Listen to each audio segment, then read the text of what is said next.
I didn't know much about Alaska when I first saw the listing for an Airbnb cabin nestled in the wilderness.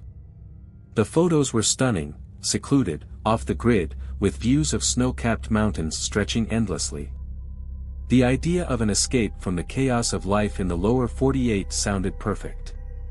The description promised an authentic Alaskan experience, and who could resist the call of the wild? I booked it without hesitation, not realizing that I was stepping into something much darker than I could have ever imagined.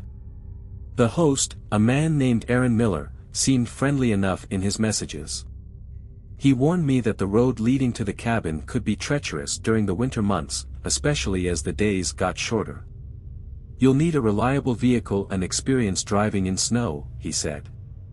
I thought he was just being cautious. Alaska was known for its rough terrain, after all.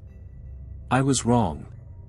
When I arrived, the sky was already dimming, and the air had that sharp bite to it. The cabin stood in isolation, a small wooden structure with a metal roof, barely visible through the trees. It looked almost abandoned, like something out of a horror movie. I took a deep breath, trying to shake off the unease creeping in. Aaron wasn't there to greet me as promised, but he had left a note on the door with the key. It was written in a rushed scrawl, "Make sure to lock up at night. The wildlife here is curious." I rolled my eyes, assuming he meant bears or moose. He had mentioned that before in his messages. I had my doubts, but I pushed the thought aside and made my way inside. The cabin was small, cozy even. There was a wood-burning stove, a couple of mismatched chairs, and an old, creaky bed. But it was the windows that caught my attention. They were large, but the forest outside was too dark to see anything clearly. As I unpacked, I heard something outside. A crack, followed by a distant, eerie howl that seemed to carry for miles. Wolves, I thought, or maybe a coyote. But the sound felt too deliberate, too unnatural. I decided to call it a night early, hoping a good rest would settle my nerves. But sleep didn't come easy. Every creak of the cabin, every gust of wind against the walls, had me on edge. Just as I began to drift off, there was a knock on the door. I jumped up, heart racing. Who could it be? Aaron? No, I thought. He had said he'd be too far to visit tonight. The knock came again, more insistent this time. I opened the door slowly, and there, standing in the dark, was a man I didn't recognize. His face was partially obscured by a hood, but I could make out the faint outline of his eyes. "Lost your way?" he asked, his voice gravelly, almost like he had something stuck in his throat.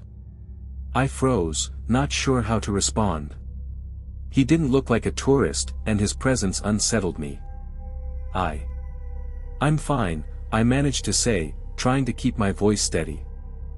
Without another word, he nodded and turned, disappearing into the trees as quickly as he'd appeared.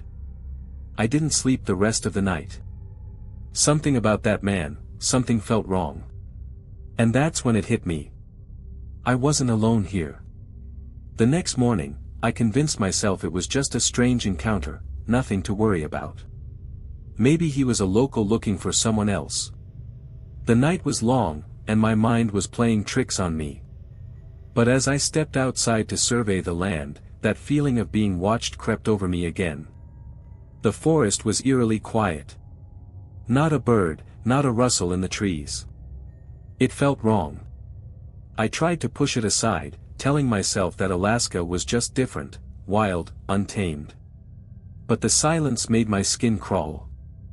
I decided to head to the nearest town, about an hour's drive south. I needed to pick up a few things, and I figured some human interaction might calm my nerves. When I arrived, the place was small, no more than a couple of buildings and a gas station. I grabbed a coffee from the only shop in town and chatted with the barista, a woman named Emily. "You're staying at that cabin, huh?" she asked with a knowing look, raising an eyebrow. "Heard some weird stuff happens out there." I laughed nervously, trying to brush it off. "Yeah, I know. But I'm sure it's just some stories. People love to talk about the wilderness, right?" Emily didn't smile. Just, be careful. Some things in these parts, they don't leave you alone. Her words lingered in my mind as I drove back to the cabin. I couldn't shake the unease settling deep in my gut. Was it the strange man from last night? Or was it something else? The cabin, now bathed in the fading light of the afternoon, looked even more desolate.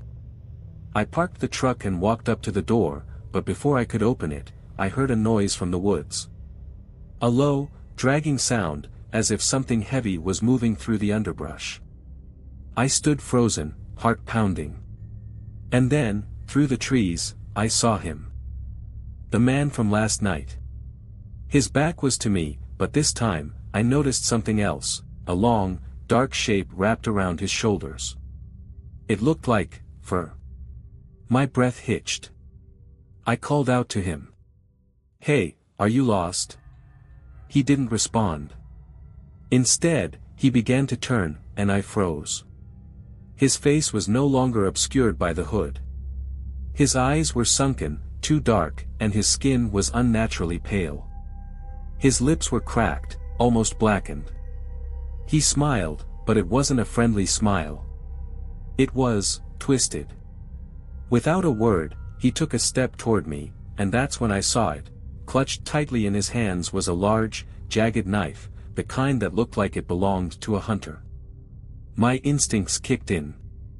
I didn't wait to see what he would do next. I spun around and ran toward the cabin, slamming the door shut behind me. I locked it in a panic, my heart racing in my chest. I peered through the window, my hands trembling as I looked into the woods. Nothing. The man was gone. I didn't stay inside for long. I needed to figure out what was going on. The thought of waiting until morning, until I could leave, felt wrong. I was in a place where the wilderness could swallow you whole, and that man, he didn't seem like someone who belonged here. I grabbed my keys, checking the truck one more time, but as I did, I noticed something strange in the snow near the driveway. Tracks large, heavy footprints, too large to be human. They led away from the cabin, into the trees. I had no choice. I had to follow. The snow crunched beneath my boots as I followed the strange tracks. My breath came out in clouds, freezing in the air before disappearing. I could feel the weight of the wilderness around me, silent, oppressive, as though the forest itself was holding its breath. The path was winding and uneven, the prints leading deeper into the trees, where the light from the fading sun couldn't reach. I pulled my jacket tighter around me, not just from the cold, but from the creeping fear settling over me. The tracks weren't human. They were too large, too deep, almost like someone, had been dragging something heavy behind them. The further I went, the more unsettling the trail became. There were signs that something had been moving quickly, too quickly for comfort, and there were marks in the snow like scratches, deep gouges that looked like claws had slashed at the ground. My mind raced. I couldn't figure out what could make these kinds of marks.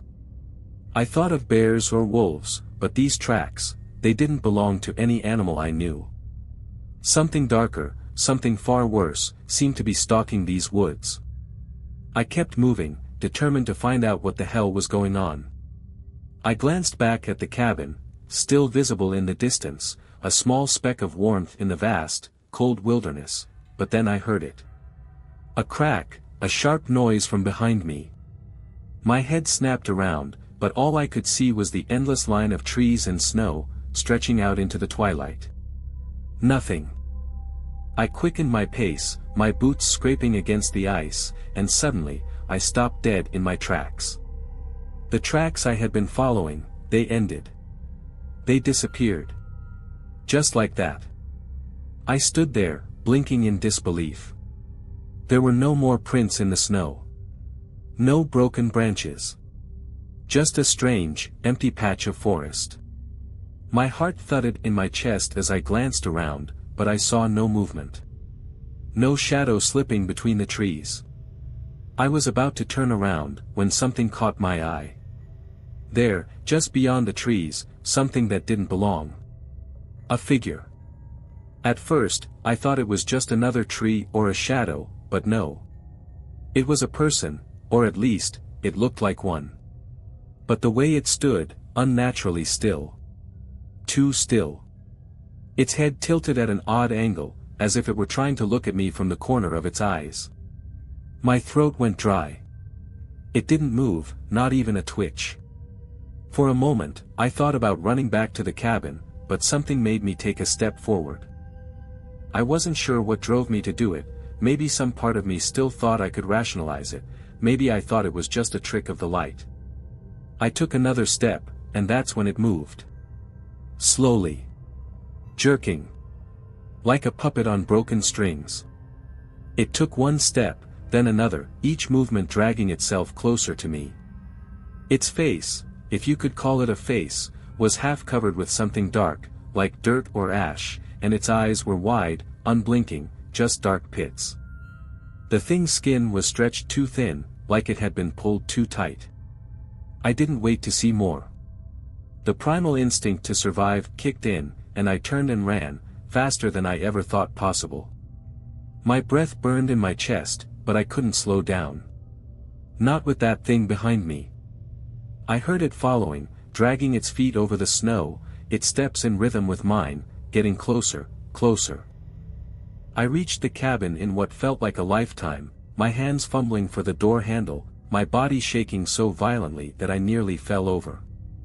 I managed to get inside and slammed the door shut, locking it with shaky hands.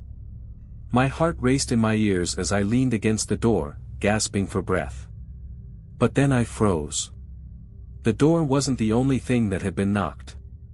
There was something, or someone, scratching at the walls. Low, guttural sounds, like claws raking against wood. The scraping moved to the windows next, a slow, deliberate crawl that sent a wave of panic through me. The thing was still out there. I didn't dare move. I didn't dare breathe too loud. I could feel it watching me through the walls, through the windows. Waiting for me to make a mistake. I pulled the curtains aside just enough to see outside, but all I could see was the blackened forest. The wind had picked up, howling around the cabin like a living thing. The world outside seemed to vanish into a sea of white, the trees bending under the weight of the snow, the darkness creeping in. And then, I saw it. The man. The one from the night before. His eyes, dark and lifeless, staring right at me. He was standing in the woods, just beyond the trees. No longer moving. Just watching. I shut the curtains and backed away, the icy grip of fear tightening in my chest. Something was wrong with this place. And I had no idea what it wanted from me. I didn't sleep that night. I couldn't. The house felt alive, and every creak of the wood, every gust of wind rattling the windows sent waves of fear through me. I tried to rationalize it, but I knew better now. This wasn't just paranoia. This was something else, something that I didn't understand, but I was about to learn. The next morning came slowly, and with it, an eerie quiet that blanketed the entire area. I ventured outside briefly, hoping to find some sign that the man, or whatever he was, had left. The snow was untouched. No tracks. Nothing. I took a deep breath, trying to steady my nerves. I knew I couldn't just sit inside the cabin forever. My phone had no signal, and there was no way I'd survive out there on foot for long if I didn't get help. I needed to find the nearest town, to get away from this place before whatever was watching me came for me. But as I made my way to the truck, something caught my eye, movement from the corner of the cabin. I froze. The man was there again. Not the one from last night, the other one. The one who had stood motionless in the woods, staring at me through the windows. He was closer now, just a few yards away, crouched low and hunched, his dark eyes glinting in the weak daylight. I didn't move. I wasn't sure if he saw me, or if he even cared. His gaze never wavered from the cabin, but there was something about the way he was positioned, something off, like he was waiting for something, or someone. Then, I heard it. A voice. A whisper, faint but unmistakable, like the wind carrying words. I couldn't make out what it was saying, but it was definitely speaking to me. My pulse quickened, and my legs froze in place. The man didn't react to the voice. He just kept staring, his head cocked to one side like a predator studying its prey. The voice grew louder, clearer, until it wasn't just the wind anymore. It was distinct, low, and hollow. "Come closer." I couldn't move, couldn't even breathe for a moment. Then, just as quickly as it started, the voice faded.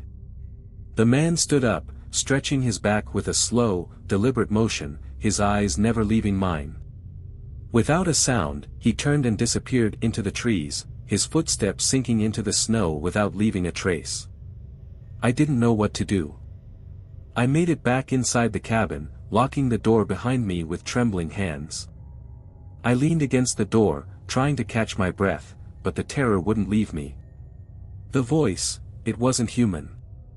It couldn't be. And the man, whoever he was, had been waiting for me to hear it. I tried to rationalize again. Maybe I was just sleep deprived, maybe the isolation was making me hear things. But no. I knew what I'd heard, and I knew what I had seen. I needed to leave. I grabbed my bag and rushed to the truck, praying the engine would start. The truck roared to life, and I pulled out of the driveway with a sharp turn, heading down the winding road that would take me back to town. I didn't dare look in the rearview mirror. But when I glanced ahead, I saw it, the same dark shape that had been watching me, standing at the edge of the trees, watching as I drove away. I slammed my foot down on the accelerator, the truck's tires crunching over the snow as I sped down the road. The world outside blurred, the trees passing in a whirlwind. But I couldn't shake the feeling that something was still with me. As I reached the end of the road and the small town came into view, I breathed a sigh of relief, thinking I was safe. But when I pulled into the gas station to fuel up, I saw something that made my blood run cold. A truck. The same one I'd seen parked outside the cabin.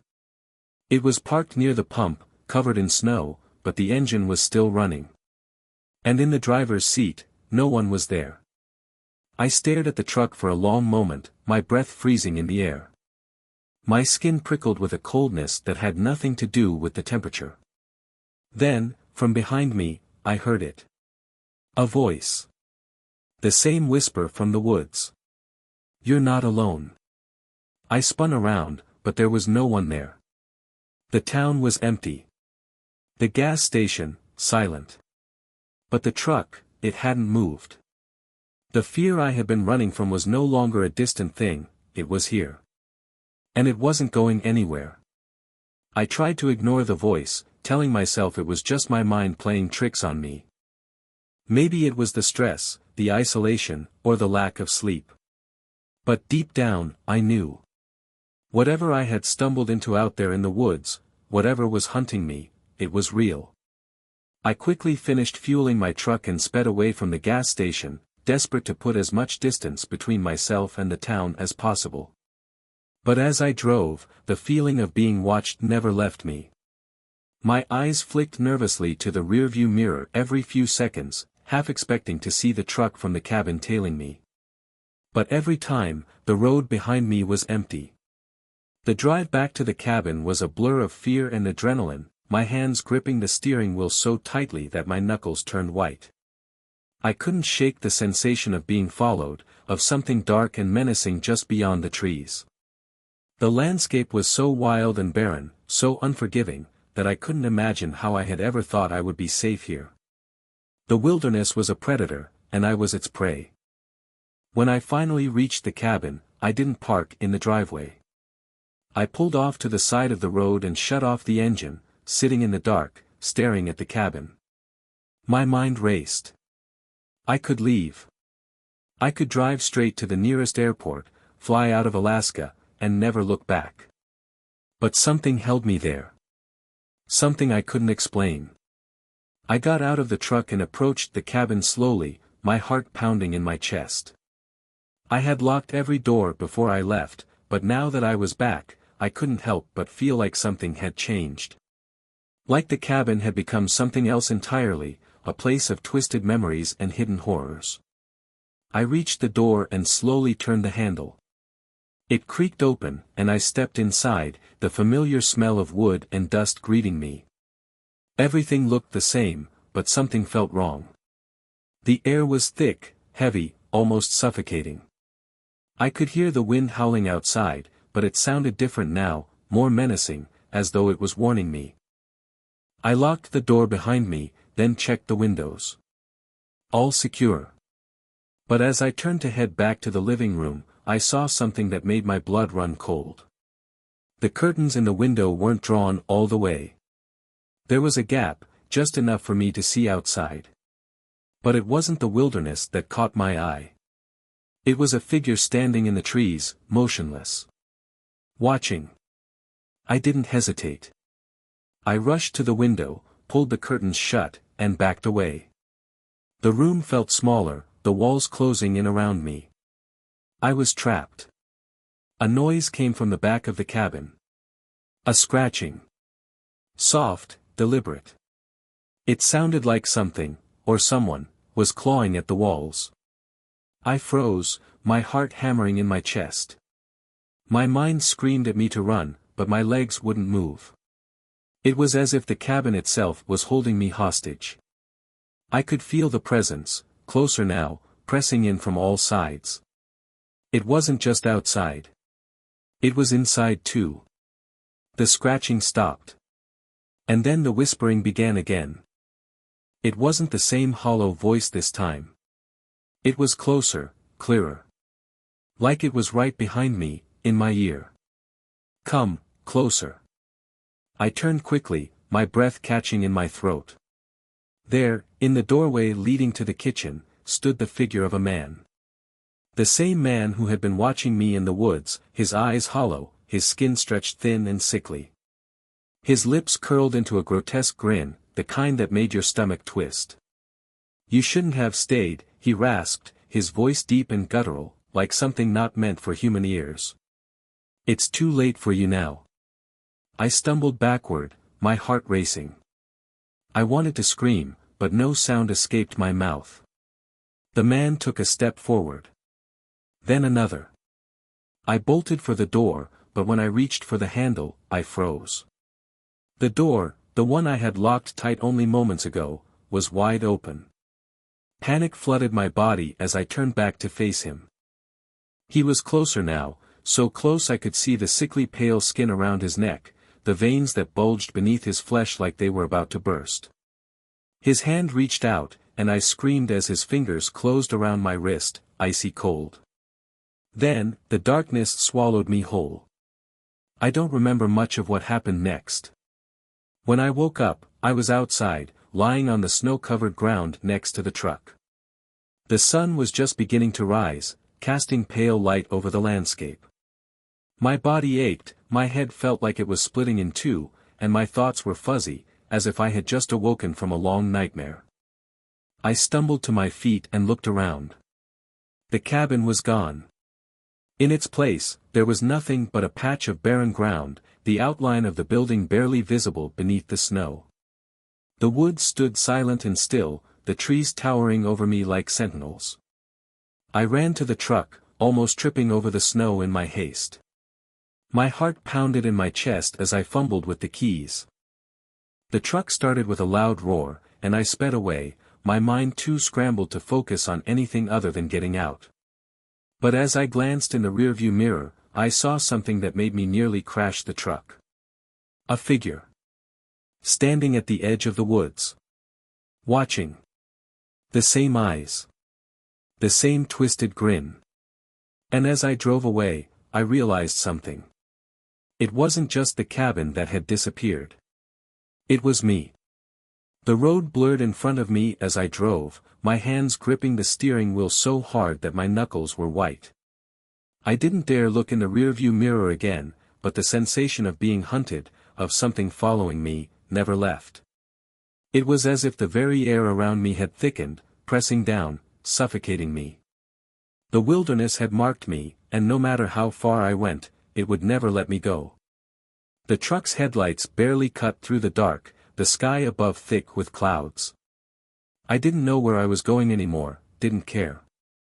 I just needed to put as much distance between myself and that place as possible. But no matter how fast I drove, the fear clung to me, relentless. I passed through another small town, barely noticing the faded lights or the few scattered buildings. My mind was too numb to take in anything else. I wasn't sure how long I'd been driving. Hours? Days?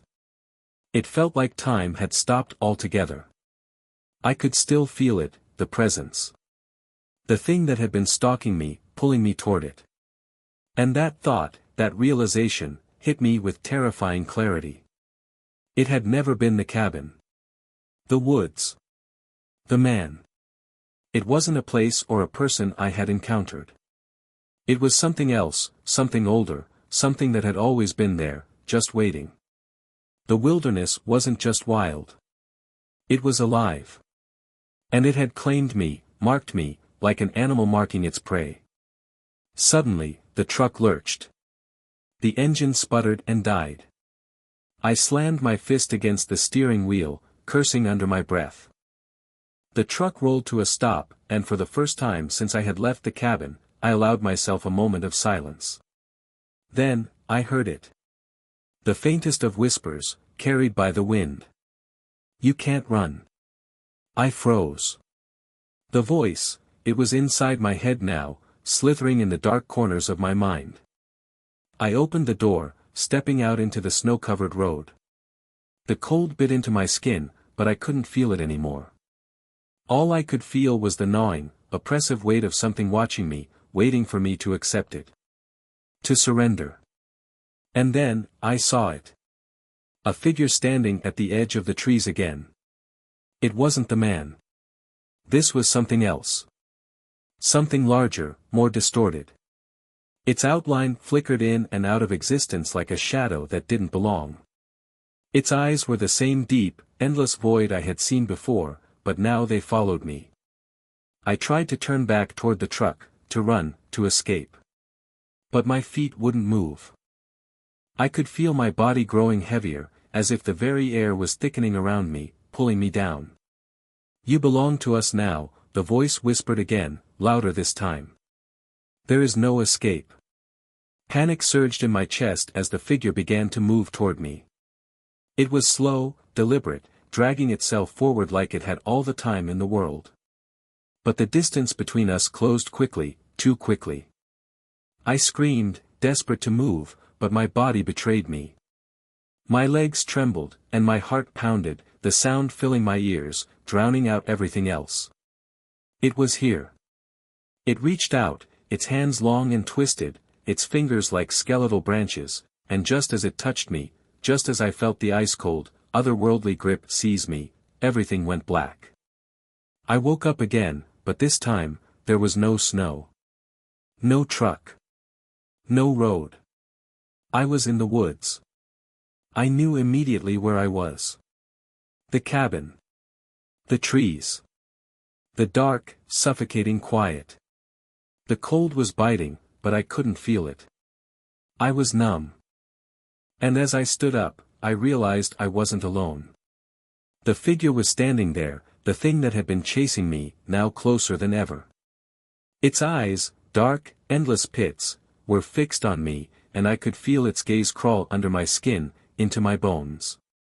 You're home, it whispered, its voice a sickening caress that made my stomach churn. I opened my mouth to scream, to run, but no sound came. There was nothing left but the woods, and the endless dark. I had tried to escape, but now I understood. There was no escape. Not from the wilderness. Not from whatever lived here. And as the figure reached out, pulling me into the darkness, I knew. This was the end. But it wasn't really an end. Not for me. For it. I had become part of the land now. Just another whisper in the wind.